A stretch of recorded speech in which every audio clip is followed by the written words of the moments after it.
નમસ્કાર મિત્રો, welcome to YouTube channel Ramesh Kaila.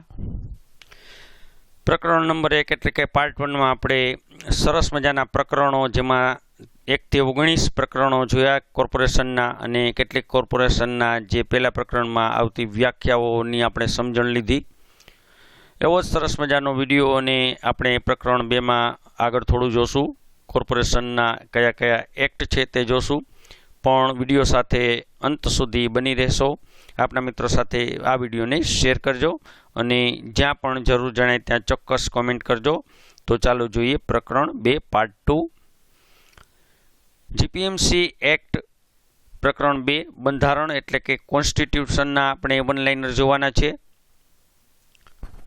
કોર્પોરેશનમાં મુખ્યત્વે કેટલા મ્યુનિસિપલ સત્તા મંડળો હોય છે, કેટલી ઓથોરિટી હોય? તો 3 ઓથોરિટી હોય કોર્પોરેશનમાં. એક કોર્પોરેશન, એક સ્થાયી કમિટી અને એક કમિશનર. એટલે કોર્પોરેશન, સ્ટેન્ડિંગ કમિટી અને કમિશનર. આ મેઇન 3 સત્તા મંડળ હોય. મ્યુનિસિપલ કમિશનરનું કાયદાકીય નામ શું હોય છે? તો મ્યુનિસિપલ. મ્યુનિસિપલ કોર્પોરેશનનું કાયદાકીય નામ શું હોય? તો municipal. Corporation of the city of, પછી રાજકોટ, અમદાવાદ, ભાવનગર, વડોદરા, સુરત, ભુજ, જે કોઈ હોય, મોરબી, જે કોઈ હોય તે. પણ કોર્પોરેશનનું નામ શું હોય? તો municipal corporation of the so and so. કોર્પોરેશનના સભ્યને શું કહેવાય? તો કાઉન્સિલર. કાઉન્સિલરની ચૂંટણી કેવી રીતે થાય? તો પુખ્ત વયના જે મતાધિકારો હોય, મતદાતાઓ હોય, એ કાઉન્સિલરની સીધી જ ચૂંટણી કરે. કોર્પોરેશનમાં સ્ત્રીઓ માટે કેટલી અનામત બેઠકો હોય છે? તો સરકારશ્રીના નિયમો મુજબ કુલ બેઠકના 50%. અનુસૂચિત જાતિ એટલે કે એસસી અને જનજાતિ એટલે કે એસટી માટે અનામત કોણ નક્કી કરે? તો રાજ્ય સરકાર નક્કી કરે, અને એ વસ્તીના ધોરણે નક્કી કરતા હોય. પછાત વર્ગ એટલે કે ઓબીસી માટે કેટલી બેઠકો અનામત હોય? તો કુલ બેઠકોના 10%. કાઉન્સિલરોની સામાન્ય મુદત કેટલા વર્ષની હોય? તો 5 વર્ષની. 5 વર્ષની મુદત ક્યારથી ગણવામાં આવે? તો કોર્પોરેશનની પ્રથમ જે સભા હોય, પહેલી સભા હોય, તે તારીખથી 5 વર્ષની મુદત ગણવામાં આવે. કોર્પોરેશનની મુદત કોણ વધારી શકે? તો ઘણા અપવાદરૂપ સંજોગોમાં રાજ્ય સરકાર એટલે કે સ્ટેટ ગવર્મેન્ટ કોર્પોરેશનની મુદત વધારી શકે. મેયરની ચૂંટણી કોણ કરે? તો ચૂંટાયેલા જે કાઉન્સિલરો હોય એ પોતાની વચ્ચેથી મેયરની ચૂંટણી કરે. મેયર અને ડેપ્યુટી મેયરની મુદત કેટલા વર્ષની હોય? તો 2.5 વર્ષની હોય. સ્થાયી સમિતિ એટલે કે સ્ટેન્ડિંગ કમિટીમાં કેટલા સભ્યો હોય? તો સ્ટેન્ડિંગ કમિટીમાં મોટા ભાગે 12 સભ્યો હોય, પણ મોટી કોર્પોરેશન હોય તો એમાં થોડો ઘણા ફેરફાર હોય. સ્થાયી સમિતિના સભ્યોની મુદત કેટલી હોય? તો સામાન્ય રીતે સભ્યપદ સુધી, પણ દર વર્ષે અડધા સભ્યો નિવૃત્ત થાય, જેમ રાજ્ય સરકાર થતા હોય રાજ્યસભામાં એ રીતે. ટ્રાન્સપોર્ટ કમિટીના સભ્યોની સંખ્યા કેટલી હોય? તો 9 હોય.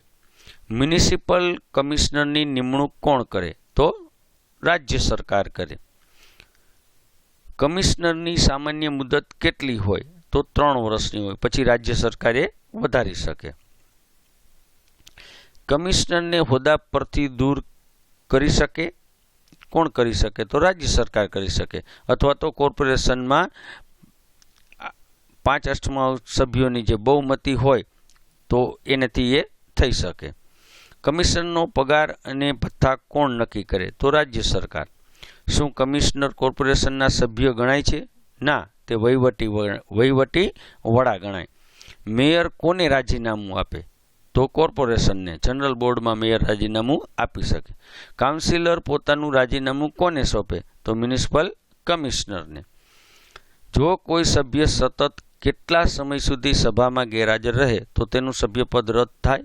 હા, સતત 3 મહિના સુધી અથવા તો 3 સભામાં ગેરહાજર રહે તો સભ્યપદ રદ થાય. કોર્પોરેશનની સભાના અધ્યક્ષ કોણ હોય? તો મેયર. મેયરની ગેરહાજરીમાં સભાનું સંચાલન કોણ કરે? તો ડેપ્યુટી મેયર. જો મેયર અને ડેપ્યુટી મેયર બંને ગેરહાજર હોય તો હાજર સભ્યમાંથી કોઈ એક સભ્ય અધ્યક્ષ તરીકે ચૂંટવામાં આવે. કોર્પોરેશનની સભામાં નિર્ણયો કેવી રીતે લેવાય? તો બહુમતીથી લેવાય. શું અધ્યક્ષને નિર્ણાયક મત એટલે કે કાસ્ટિંગ વોટ આપવાનો અધિકાર છે? હા. જ્યારે સરખા મત પડે ત્યારે અધ્યક્ષ પોતાનો મત આપી શકે. કોર્પોરેશનના વહીવટી વડા કોણ ગણાય? તો મ્યુનિસિપલ કમિશનર.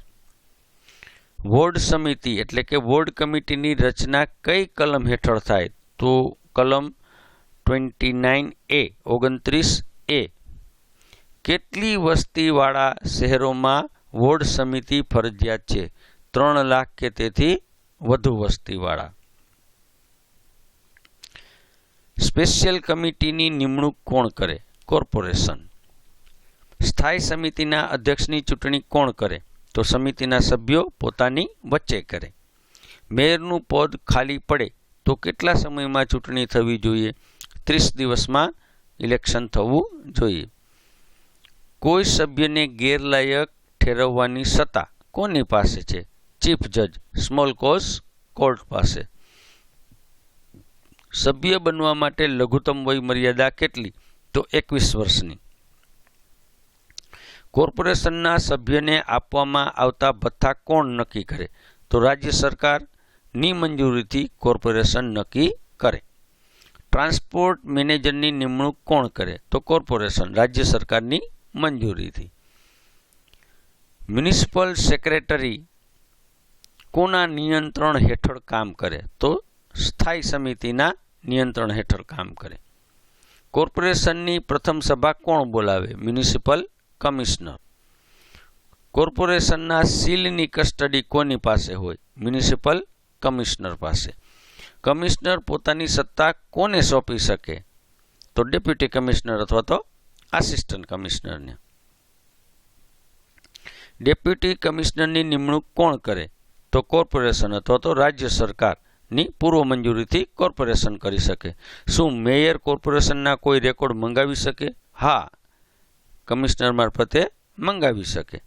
કમિશનર ક્યારે રજા પર જાય ત્યારે ચાર્જ સંભાળે? જ્યારે રજા ઉપર જાય ત્યારે રાજ્ય સરકાર દ્વારા નિયુક્ત કરેલ વ્યક્તિ સંભાળે. કોર્પોરેશનની કારોબારી સત્તા એટલે એક્ઝિક્યુટિવ પાવર કોના હિતમાં હોય? તો મ્યુનિસિપલ કમિશનર. જો સ્થાયી સમિતિના સભ્ય રાજીનામું આપે તો કોને આપે? મેયરને. જીપીએમસી એક્ટમાં કમિશનરની વ્યાખ્યા કઈ કલમમાં? તો કલમ નંબર 2 પેટા કલમ નંબર 9. તો અહીંથી કમિશનરની વ્યાખ્યા શરૂ થાય. તો મિત્રો આવા સરસ મજાના વન લાઇનર આપણે જોવા છે, પણ એ પહેલાં ચોક્કસ માસ્ટરમાઇન્ડ એજ્યુ એપ છે અને આ એજ્યુ એપમાં એએનએમ એમપીએચડબલ્યુ સ્ટાફ નર્સના તમામ જૂના પેપર સરકારી ભરતી માટેના તમને મળી રહેશે. જૂના પેપર ગૌણ સેવા પસંદગીના તમામ 16 પેપર પણ મળી રહેશે. ડેઇલી એક આપણે 25 માર્કની ટેસ્ટ રાખીએ છીએ જે નવા સિલેબસ મુજબ હોય છે, અત્યારની પૂછાયેલા પરીક્ષા મુજબની હોય છે. ગુજરાત નર્સિંગ કાઉન્સિલ એટલે કે એએનએમ જીએનએમ માટે બીએસસી પીબીબીએસસી અને એમએસસી માટે ગુજરાત નર્સિંગ કાઉન્સિલ અને યુનિવર્સિટીના પેપર પણ સોલ્વ કરેલા છે. આ લિંક ઉપરથી તમે બુક્સ ઓર્ડર પણ આપી શકો છો. તો આજે જ એપ્લિકેશન ડાઉનલોડ કરવા માટે પ્લે સ્ટોરમાં જાઓ. આ વિડીયોને અંતે ડિસ્ક્રિપ્શન બોક્સમાં આપને લિંક પણ આપેલી છે. કોઈ પણ તકલીફ માટે 9614 0987 પર આપ કોલ કરી શકો, મેસેજ કરી શકો અને આ તમામ લિંક આપ મેળવી શકો. તો ખૂબ ખૂબ આભાર, ધન્યવાદ. ફરી આપણે મળીશું પાર્ટ 3માં અને ખૂબ આવા અગત્યના એવા સરસ મજાના વનલાઇનર આપણે જોવા છે જેમાં કોર્પોરેશનમાં પૂછાતા એક પ્રશ્નની આપણે છણાવટ કરવી છે. ખૂબ ખૂબ આભાર, ધન્યવાદ.